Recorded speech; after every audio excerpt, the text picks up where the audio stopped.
Welcome back to this channel. Maring nakita mo na to sa social media feeds mo. Create wealth through property investment, 10 properties in 10 years, or pay off your mortgage in 7 years through property investment.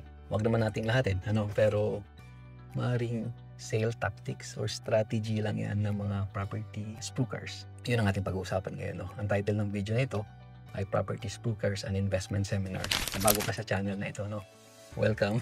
Ako si Rom, licensed financial advisor, accountant, and tax agent dito sa Australia. Ang strategy nila, ang strategy ng mga property spookers, mag-uumpisa yan sa invitation. Free na seminar sa 5-star hotel, maring libre pa yung pagkain. Pagdating mo, of course, may sasalubong sa'yo, straight away, registration. Kukunin yung details ninyo, mobile and email.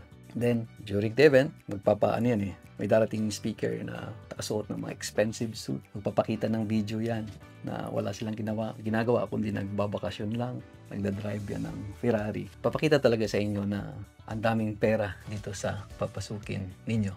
And after that seminar, mag-offer yan ng property investment course. May breakdown ang kanilang ipapakita sa inyo. Ang mahal, maring worth 50,000 ang value na ibibigay nila. Pero kung magsa-sign up ka sa araw na yan, sasabihin nila 6,000 lang or 5,000 lang.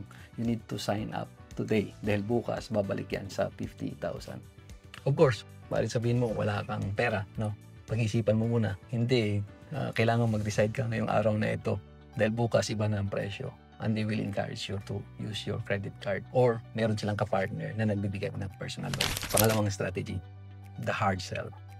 They will promote an investment system, Maaring debt recycling yan o maaring tax minimization na sinasabi nila na this is approved by the government. So, tanungin nyo, if they discuss tax, tanungin nyo kung they are actually tax agent or may license sila, And then, they will market actually a particular area lang ang development.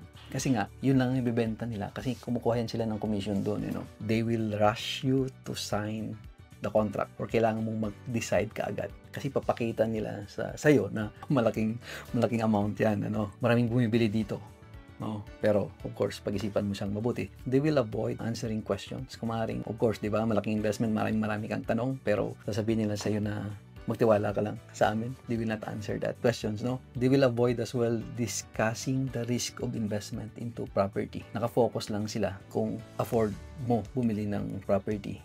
They will ask your income at yung utang mo, and then i-refer ka nila sa mortgage broker. Pag afford mo, maaaring mabentahan ka kaagad nila. So they will not discuss the value, Anong binibenta nila. Kung hindi nila yan ko-compare sa ibang value ng property, Gusto nila makabenta lang sa inyo, Mag-ingat kayo din dito, And they will offer a one-stop shop. Kahit na sa website ito ng ATO at saka sa ASIC, If there's a group, na parang one-stop shop sila, Lalo na sa mga event or seminars, Sasabihin nila na kami na ang bahala.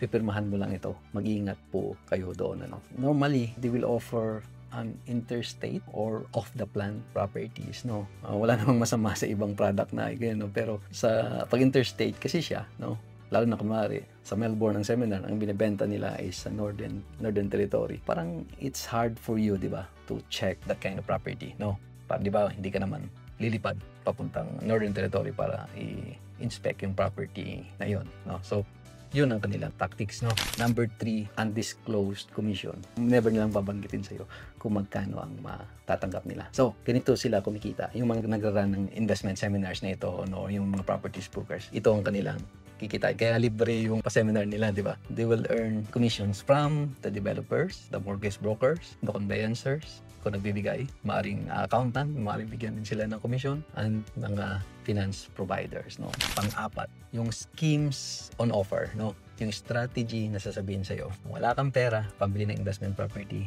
ang first na tanongin nila, meron ka bang superannuation? And sasabihin nila na you can buy an investment property through self-managed super fund. Meron pa yung scheme through land banking, nagbebenta sila ng lupa bago pa ma-approve as a development. Meron yan silang high risk na loan option. Pag tinanong sa'yo na kung hindi ka makapag-loan, meron silang finance provider na kaya nilang mapa-approve ang loan mo.